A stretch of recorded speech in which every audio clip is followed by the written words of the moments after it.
Hello. I love the fact that this is a movie about finding your place in the universe. What is it? What's the secret, in your opinion, to find your place in the universe for a kid maybe that is watching a movie like this? Oh. Yeah, I think it's finding your people. It's finding your friends. And for Elio, it was finding his first friend in Glorden. And when we meet him at the beginning of the movie, he is so desperate to escape Earth and to go somewhere where he feels like he belongs and he feels accepted.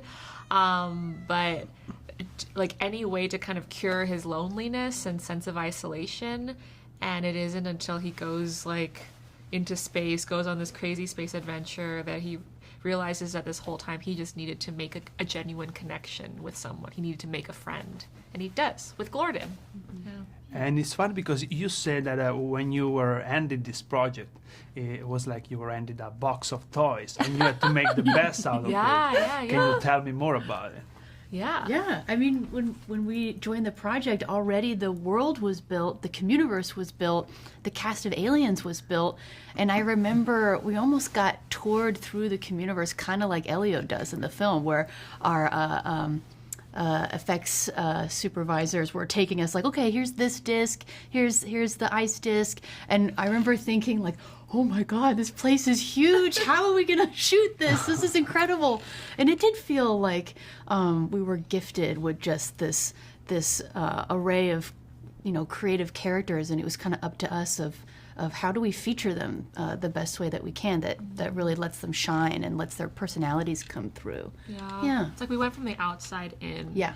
It's like we started with this beautiful world, these characters that were already designed and built, but we, kind of put it upon ourselves to like try to get underneath all of that, to try to understand their characters more, what drives them emotionally, and how do they help Elio kind of change from wanting to leave Earth to, at the end of the movie, accepting Earth. Yeah. And this is Pixar's third animated science fiction movie. What is it about science fiction? Why do we like it so much? Wow, I think we're all big fans of sci-fi, and I think I love the interview we use of Carl Sagan in the film, and he talks throughout history, we've looked up to the stars, and so it's hard when you see that the stars that we all see from on Earth, wherever we are, right? We all see the same stars. And to understand how vast the universe is, it's so easy to wonder, like, are there other people out there like us, or how do we fit in? So I think it's such a universal thing that we all wonder at some point in our lives. I love sci-fi because it's like science fiction. There's like some science in it. That means it could be real.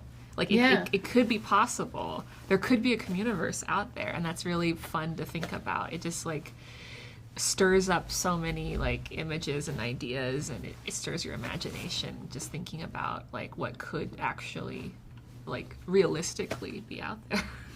So do you guys believe in aliens? Yeah. I feel like the universe is so vast that there's gotta be. And even if it's just like a little bacteria guy and that's it, I feel like that would be awesome. Like we would all be cheering for that little bacteria. Yeah, an alien. Yeah. Yeah. Talking about aliens, it's fun that this movie is coming out in a moment where the concept, the word alien, is all over the news for other reasons. Can we see a parallel with this movie, like a deeper meaning to Elio from this point of view? Yeah, I hope there's some positive takeaway from a movie that depicts aliens as this like friendly, welcoming group of beings that that want to befriend Elio, that aren't like a threat, that aren't some scary monsters that want to dissect or replace you. Yeah. I'm really proud that our movie like depicts a more hopeful version of space and aliens. And yeah, I'm a little alien myself in some way. I mean, I'm Canadian. That's kind of an alien. Yeah. One final, very quick question. If you could invite one alien from Elio over for dinner, who would it be and what would you serve them? I would invite Ambassador Helix over, because I think we talked about how he's probably the communiverse's best host, and I actually would want Helix to cook for me. I feel like Helix could host me better than I could host him. Yeah. I I'd invite Glorden over for dinner. And it seemed like in the movie he likes to eat everything, so I feel like it'd be really easy to pick what to eat. I think we'd eat Korean food or something. Yeah. Wow, it's a tough question. I think I'd invite Oo over because she can almost make anything happen, and so I bet I also might have her cook, and she'd be an amazing chef. We're I not think. very nice hosts. Maybe we're not hosts. Maybe Felix needs to give us a book on hosting. Thank you very That's much. all. Okay, so